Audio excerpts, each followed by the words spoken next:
राजेश खन्ना साहब, हिंदुस्तान के सबसे पहले superstar.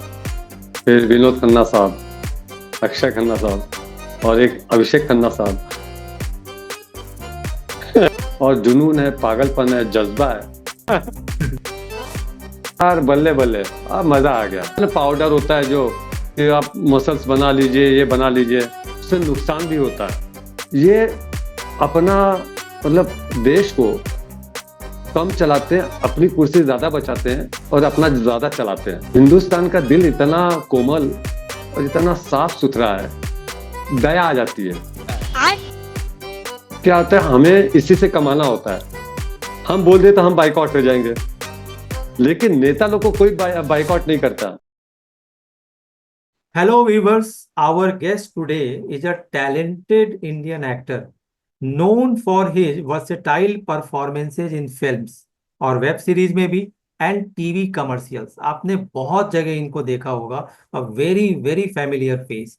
He has appeared in notable projects like Sanju, जी हाँ, the family man, super 30, Bunty और Babli 2।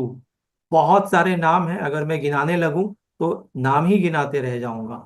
With a strong screen presence, he brings authenticity to every character he portrays. He has also made a mark in popular ad campaigns for brands जैसे कि आप Airtel कह सकते हैं, tight कह सकते हैं, जो हर घर में हर बच्चा जानता है। And he continues to grow in the industry, earning recognition for his dedication and craft. तो क्यों नहीं हम उनसे सीधे बात करें। ये हैं हम सब के प्यारे, हम सब के दुलारे अभिषेक खन्ना जी। सर नमस्ते, कैसे हैं आप? नमस्कार जी, आशीष जी। हम भी बहुत अच्छे हैं। मैं चाहूंगा कि आप भी बहुत अच्छे होंगे थैंक यू सो मच। और खुश रहें, स्वस्थ रहें, मस्त रहें। और ऐसे ही श्रोताओं को, दर्शकों को आप सच्चाई लाते रहें, सबकी कहानियां, आत्मकथा बताते रहें।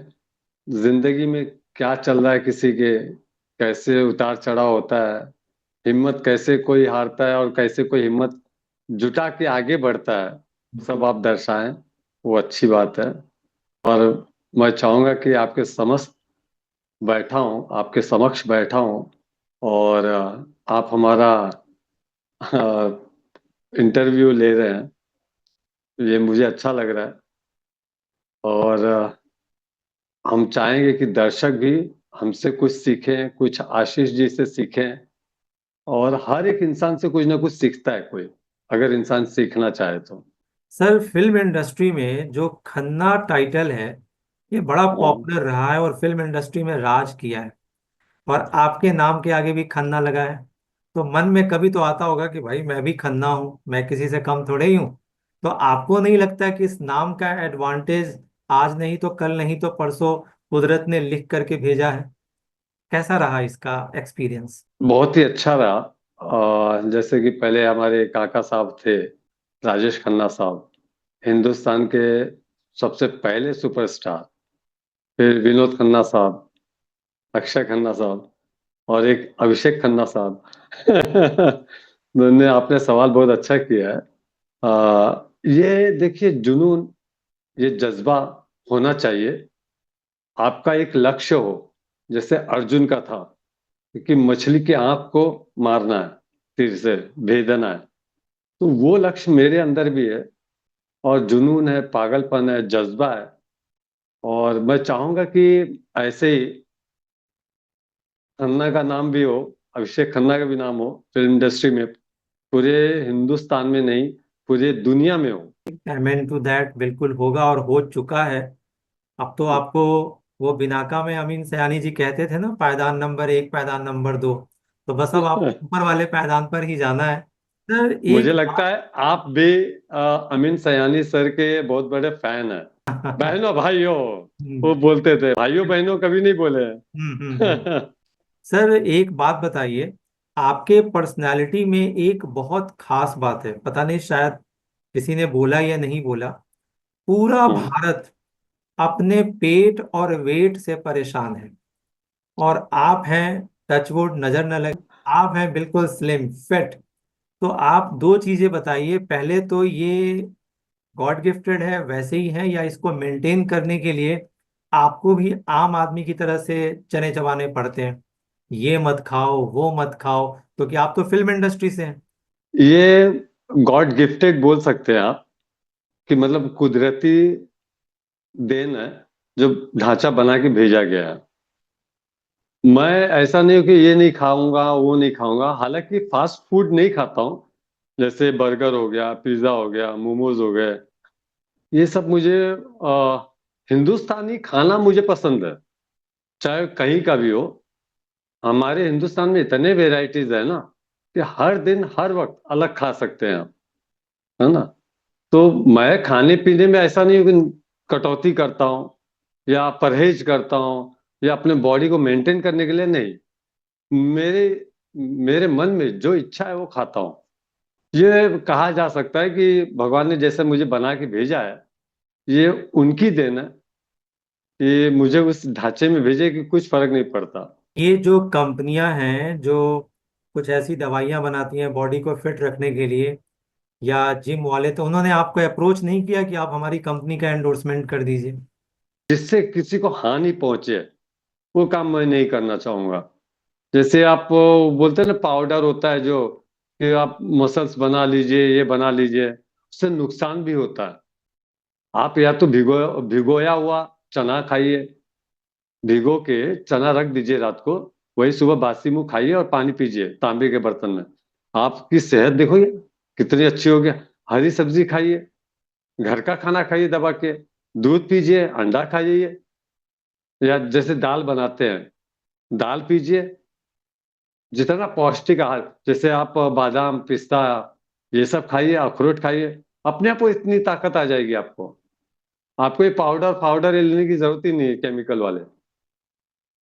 और मैं तो खाता हूँ, बादाम भी खाता हूँ ऐसे ही, भुजा हुआ सेंग खा लेते हैं, चना खा लेते हैं, कभी मन किया तो देसी गुड़ खा लिए। मतलब आप देहाती खाइए ना, जैसे घर में बनता है जो कुछ, वो ज्यादा खाएंगे, वो अच्छी बात है।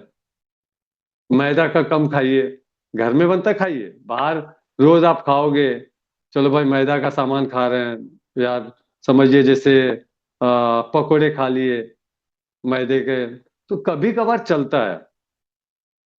मैं ऐसा मेंटेन नहीं करता, मैं सब खाता हूँ, मैदे का हो लेकिन घर का बना रहे तो मुझे अच्छा लगता है। तो ये कुदरती देन है। सर, यहाँ दो बातें बहुत महत्वपूर्ण है। पहली बात तो, जो लोग अपना पेट और वेट मेंटेन करने के लिए जी तोड़ प्रयास कर रहे हैं, वो अभिषेक जी से सीखें।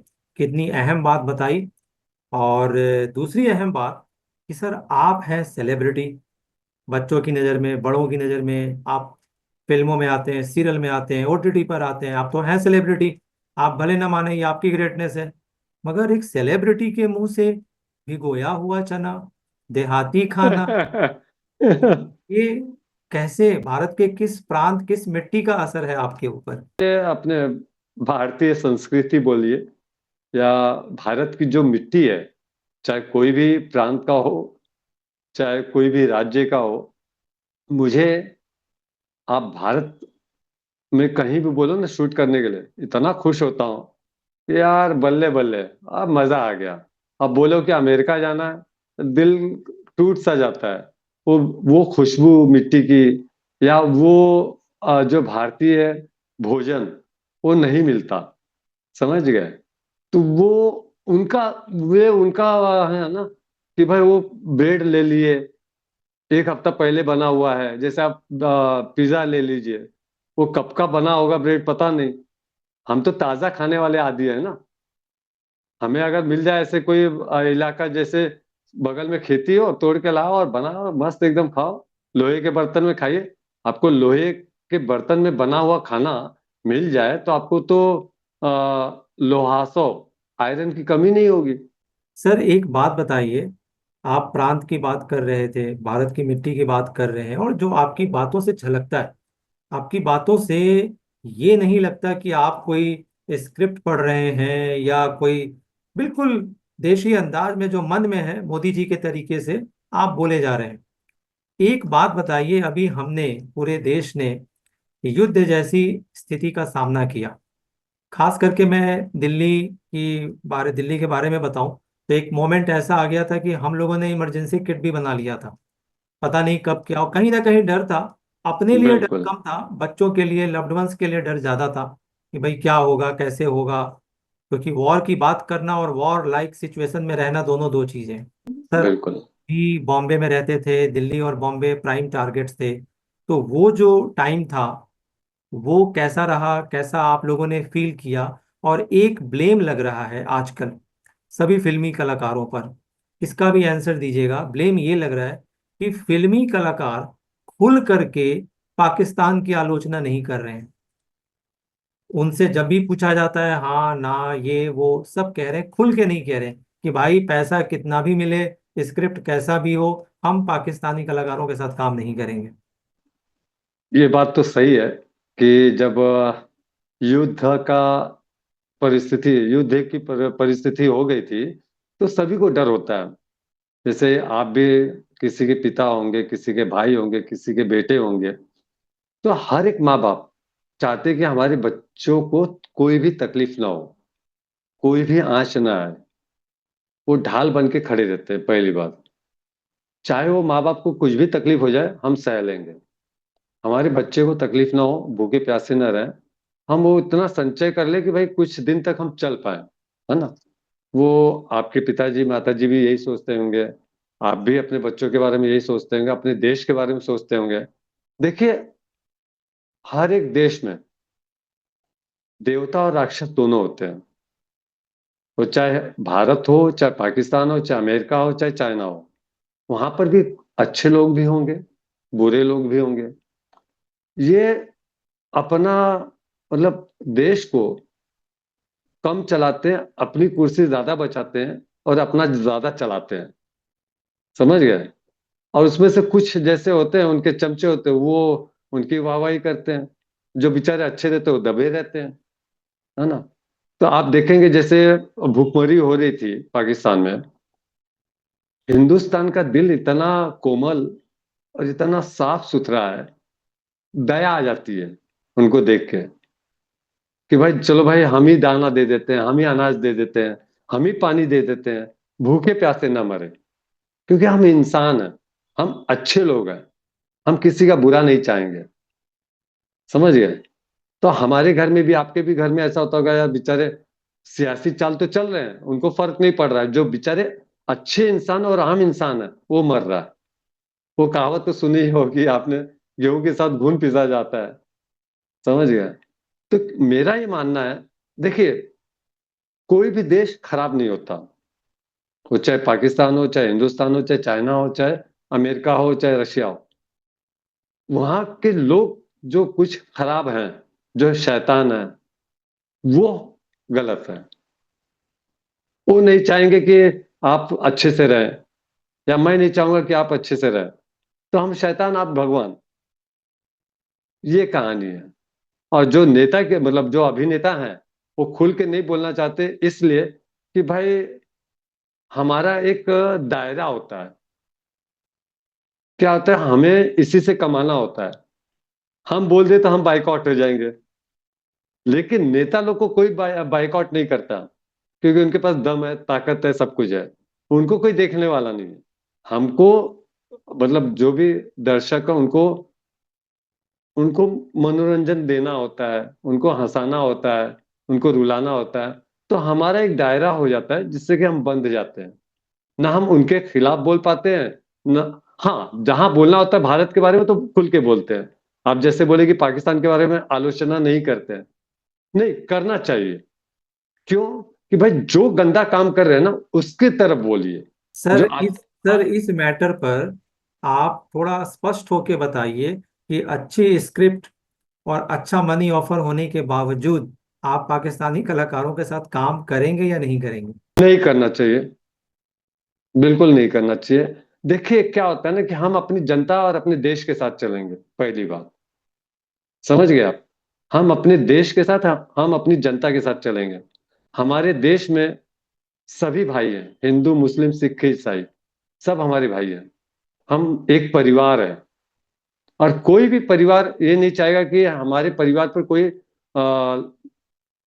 गलत निगाह डाले। आपने तो मनोज वाजपेयी जी के साथ काम किया है। जी अभी तो नहीं किया हूँ लेकिन करना चाहूंगा।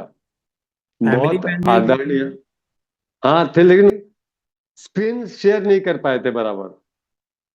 मतलब जैसे हम आपसे बात कर रहे हैं ना, हमारा सीन अलग लगा था, उनका सीन अलग लगा था। कि हमने आपको ऐसे बहुत सारे कलाकारों के साथ घूमते उठते बैठते आपको देखा है, काम करते देखा है, जिन्हें हम स्क्रीन पर गालियां देते हुए देखते हैं। बड़ी गड़ी गंदी गंदी गालियां देते हैं, बड़े ऐसे ऐसे सीन दिखाते हैं, और ऊपर से कहते हैं, जैसे मनोज जी ने एक अपने इंटरव्यू में कहा था कि वो समाज ही क्या है जिसमें गालियां ना हो, समाज और गालियां एक दूसरे के पूरक हैं। आप हाँ ये बताइए कि आप इसको जस्टिफाई करते हैं, क्यों दिखाते हैं, कौन देखना चाहता है? किसके घर में अगर हाँ। हम मनोज जी से मिलें या ऐसे कलाकारों से मिलें, तो हम उनसे राम राम करके बात करेंगे या गालियां दे के बात करेंगे?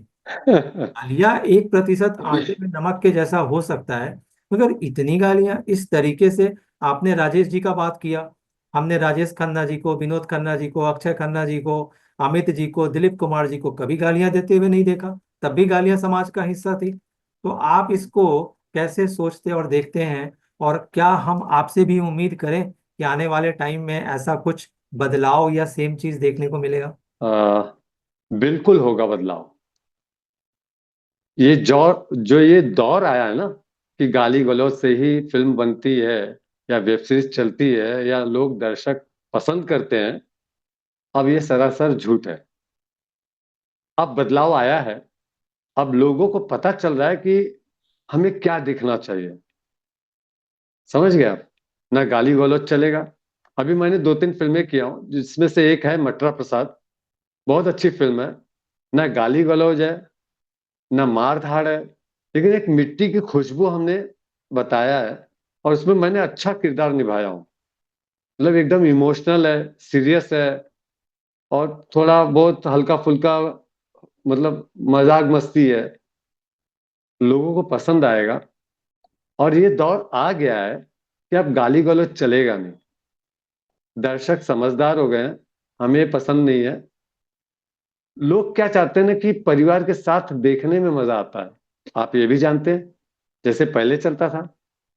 बाद में दौर आया कि चलो भाई हम फ्रेंड के साथ देखेंगे। आज भी देखते हैं, ऐसी बात नहीं, देखते हैं। देखते हैं। जब वो घर पर आते हैं और फिर कोई बोलता है, या उनकी बहन बोलती है, या उनकी मम्मी बोलती है, या भाभी बोलती हैं, या बड़े बुजुर्ग बोलते हैं कि हमें ये फिल्म देखनी है, तो बोलते हैं, मत देखिए, अच्छी नहीं है, यही सुनते होंगे आप। तब उनको समझ में आया कि आजकल के दर्शक को या युवाओं को भी अब नयापन चाहिए। अब उस समय तो इनको पता नहीं था कि दिलीप साहब, मनोज कुमार साहब, या राजेंद्र कुमार साहब, सुनील दत्त साहब, है ना, मतलब बड़े बड़े कलाकार जैसे राजेश खन्ना साहब, मिथुन साहब, अमिताभ साहब, जितने भी बड़े बड़े कलाकार हैं, उस दौर में तो गाली गलौज होता ही नहीं था ना। तो अभी लोगों को समझ में आ रहा है। हम बताते हैं उनको कि ये भाई चीज पहले चलती थी, लोग पसंद करते थे, और पूरा परिवार देखता था बैठ के, और मनोरंजन का हिस्सा बनते थे वो। आज भी वो दौर आ रहा है। और बहुत, मैं समझ रहा हूँ ये 2025 तक है ना, ये सब सफाया हो जाएगा। सब पसंद करेंगे, वाह क्या फिल्म बनी है, क्या फिल्म बनी है, क्या एक्टिंग की है। सब नेचुरल आ रहा है। तो मेरा ही मानना है, मैं अपनी तरफ से बता रहा हूँ कि अब वो दौर आ गया है कि अभी गाली गलौज, वल्गैरिटी, या वो सीन, भद्दा सीन नहीं चलेगा। सर, हम जितने भी एक्टर्स को देखते हैं, और नॉट ओनली एक्टर्स, बाकी फील्ड में भी हर व्यक्ति की अपनी एक संघर्ष यात्रा रहती है। वो जीवन में रहता ही रहता है, चाहे वो अमित जी हो, चाहे कोई हो। तो आप जहां से चले थे और आज जिस मुकाम पर आप पहुंचे हैं, बदलाव तो बहुत आया है। तो इस बिल्कुल। संघर्ष यात्रा में जब आप कभी अकेले बैठते हैं, फुर्सत के उन लम्हों में सोचते हैं, तो कभी सोचते हैं क्या खोया और क्या पाया? बहुत देखिए, हर एक की जिंदगी में, हर एक के जीवन में संघर्ष होता है। चाहे आम आदमी हो, चाहे एकदम पैसे वाला हो, अमीर हो, चाहे वो डॉक्टर हो, चाहे बिजनेसमैन हो, हर एक का लेवल अलग होता है। होता संघर्ष है, वो आप भी जानते हैं, चाहे आपका जीवन हो चाहे मेरा जीवन हो। ये संघर्ष अपने अपने हिसाब से सबको होता है। जिंदगी का मतलब ये है कुछ पाना कुछ खोना, कुछ खोए हैं तो कुछ पाए भी हैं। अब जैसे 2018 में मैंने अपने पिताजी को खोया, फिर 2020 में माताजी को खोया। लेकिन हमारा परिवार इतना बड़ा है, 6 भाई 4 बहन है, वो प्यार मिलता रहता है हम भाइयों का। सबका परिवार हरा भरा है। और भगवान करे आप लोगों के आशीर्वाद से और माता जी के आशीर्वाद से, पिताजी के आशीर्वाद से ऐसे ही घर हरा भरा रहे। और सबको भगवान आशीर्वाद बनाए रखें और परिवार के प्रति अपना प्रेम बनाए रखें, समझदारी रखें। अगर कुछ गलत होता है, आपस में बैठ के समझ बूझ के उसको हल करें। और अच्छा है, जैसे बहुत कुछ खोया भी है तो बहुत कुछ पाया भी है, और इसी का नाम जिंदगी है। पाना और खोना चलता रहेगा, बस आगे बढ़ते जाइए। मुझे संतोष आनंद जी की वो लाइन याद बिल्कुल। आ रही है फिल्म शोर से, कुछ खोकर हम्म। पाना है कुछ पाकर खोना है। और वो अपने खून से लिखे होंगे इस संगीत को, जब वो लिख रहे होंगे ना इस गीत को, वो मतलब अपने खून के कलम से लिखे होंगे, जो आज भी सच्चाई है, यथार्थ है।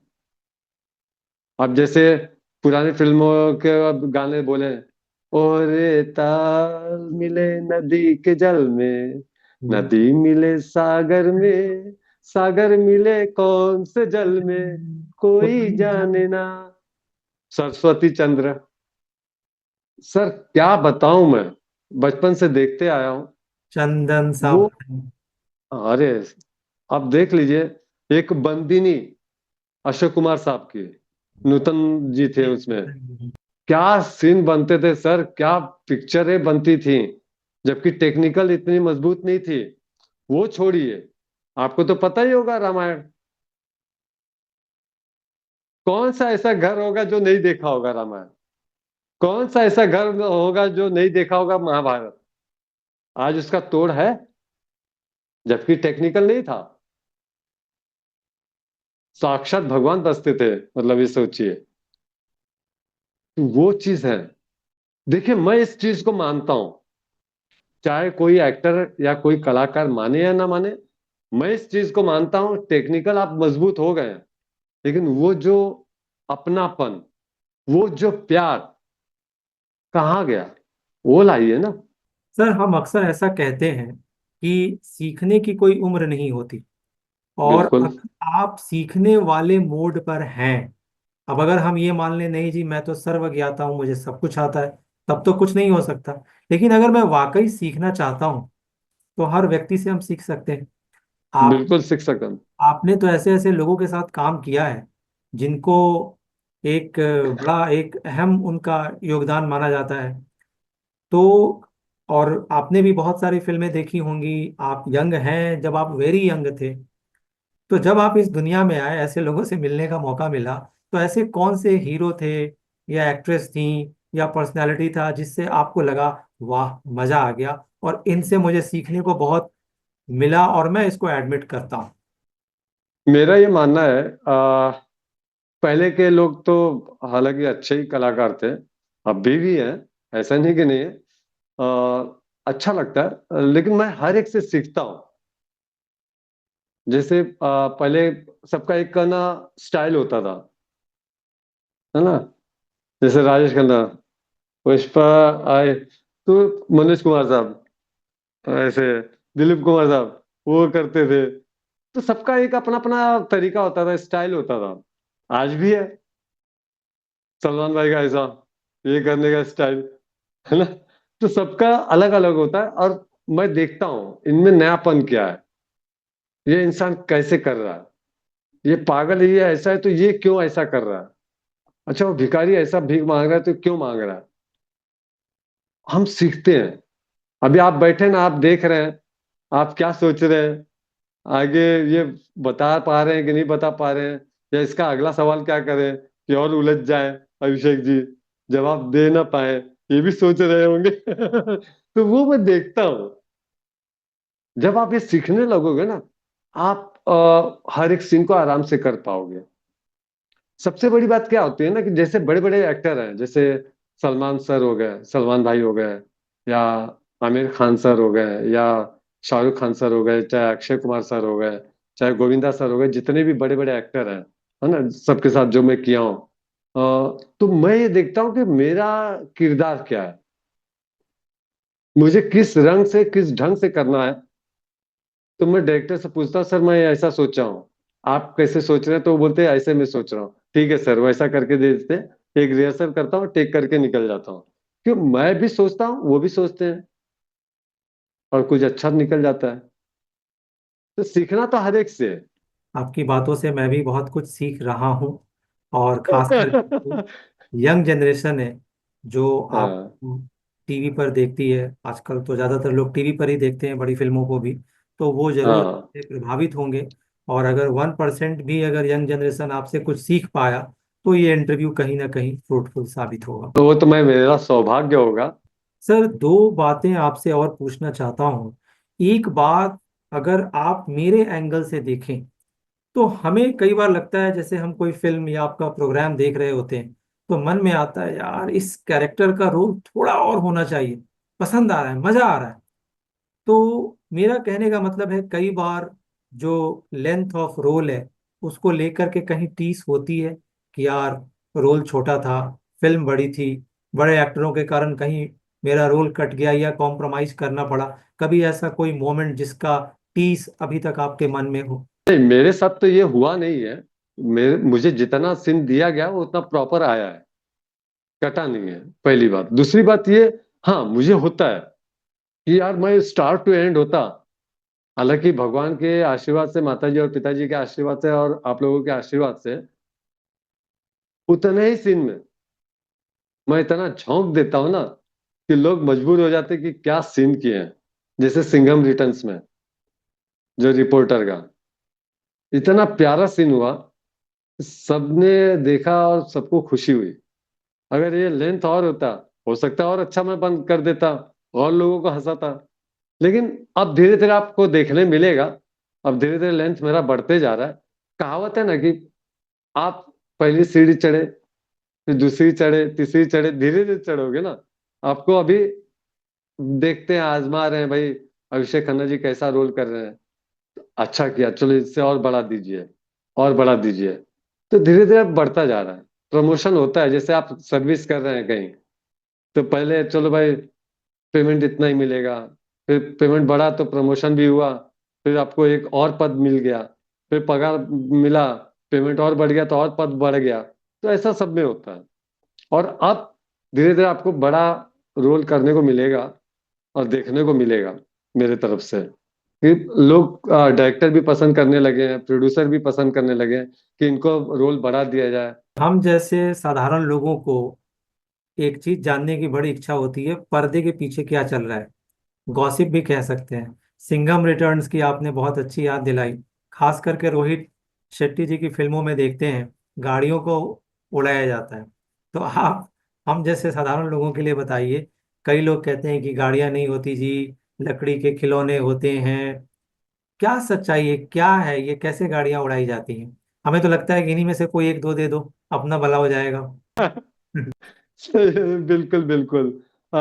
ये बात सही है, पहले क्या टेक्निकल नहीं था। जैसे फिरोज खान साहब कुर्बानी में मर्सिडीज उड़ाए थे, बराबर, और हकीकत है वो पहली ऐसी फिल्म थी जो बड़ी बड़ी ने गाड़ियां उड़ाए थे। अब तो टेक्निकल इतना मजबूत हो गया ना, वीएफएक्स हो गया। और ये बात सही है कि जैसे प्लास्टिक की गाड़ियां छोटी होती हैं, वो वीएफएक्स के हिसाब से हम लोग उड़ाते हैं, और लोगों को लगता है कि भाई ये, अरे यार इतनी गाड़ियां उड़ा दिए रोहित शेट्टी जी ने, समझ गए। तो वो नेचुरल लगता है। जब अभी आ रहा है एआई, तो और आसान हो जाएगा, समझ। तो ये होता है। जैसे अंबानी जी के खाते में कितना पैसा है, ये पता करना बड़ा मुश्किल है। तो आपके खाते में इतने सारे सीरियल, ओटीटी फिल्में आ चुकी हैं कि मैं घंटों लगा दूं तब भी कंप्लीट नहीं होगा। तो इसको मैं एक लाइन पूछना चाहता हूं कि ऐसा कौन सा, वो कौन सी फिल्म है टीवी सीरियल है या सीरीज है या वर्क है जो आपके दिल के करीब है, कि भाई इसको तो मैं इस जीवन में कभी नहीं भूलूंगा, चाहे वो वर्क एक्सपीरियंस हो, चाहे उसमें पैसा ज्यादा मिला हो, या कुछ किसी के साथ ट्यूनिंग बन गई हो काम करते करते? ऐसा तो कुछ नहीं है, लेकिन लोग बोलते हैं ना कि ऐसा ऐसा होता है, जैसे आपने पूछे तो शॉर्ट में बता रहा हूँ। मेरे लिए हर एक फिल्म, हर एक सीरियल, हर एक वेब सीरीज, चाहे हर एक एड, मेरे लिए सब महान है और मेरे लिए यादगार है। क्योंकि मेरा कोई फिल्मी बैकग्राउंड नहीं रहा है। हालांकि पिताजी जब आए थे तो एज अ हीरो मटेरियल ही थे, उनको एक्टर बनने का सौभाग्य प्राप्त हुआ था, लेकिन वो बने नहीं। बोले ये यार, ये अपनी बस की बात नहीं है, ये थोड़ा ये गले लगना, किस करना, पहले जमाने में कोई इतना ये नहीं करते थे। तो मेरे लिए इसलिए है कि मेरा कोई गॉडफादर नहीं रहा कि चलो भाई हम आपको बुला लिए काम दे दिए, या मेरा कोई फिल्मी बैकग्राउंड नहीं है ना। तो मेरे लिए हर एक काम महान है। तो मैं चाहता हूं ना कि लोग याद रखें, भले मैं भूल जाऊं। अब इतना काम हो गया ना कि मैं खुद भूल जाता हूँ। कोई बोलता है ना कि आपको सर उसमें देखे, मतलब भाई साहब कौन सा कैरेक्टर किया हूं मैं, किरदार कौन सा किया हूं, क्या था, फिल्म था, वेब सीरीज था, या सीरियल है, या एड फिल्म है, या शॉर्ट फिल्म है, क्या है। तो बोलते नहीं सर ये ऐसा था, अच्छा वो फिल्म कौन सा ये। तो मैं खुद भूल जाता हूँ। मैं चाहता हूँ कि लोग याद रखें मेरे हर एक काम को देख के। ऐसा हम सुनते हैं कि महान तीन तरीके के लोग होते हैं।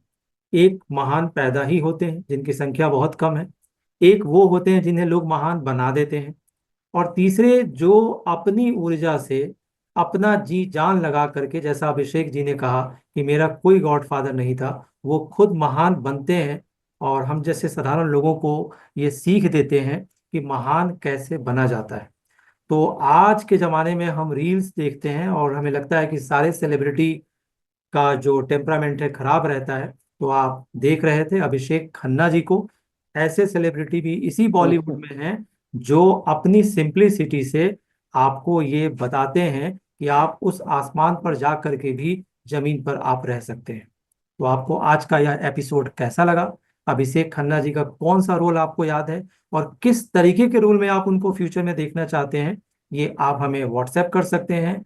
आप उनके चैनल पर भी जाके बता सकते हैं। बुरा लगे तो बताइए, हम इम्प्रूव करेंगे, और अच्छा लगे, बिल्कुल। बहुत सारे ऐसे वर्ड्स हैं कि आप तारीफ कर सकते हैं तो करिए। और हम आज आपसे सर विदा लेते हैं और इस बात का थैंक यू करते हैं कि आपने द हिलरी टाइम्स को टाइम दिया, एक बहुत कॉमन मैन आशीष कुमार को आपने टाइम दिया, इसके लिए धन्यवाद। अरे सर।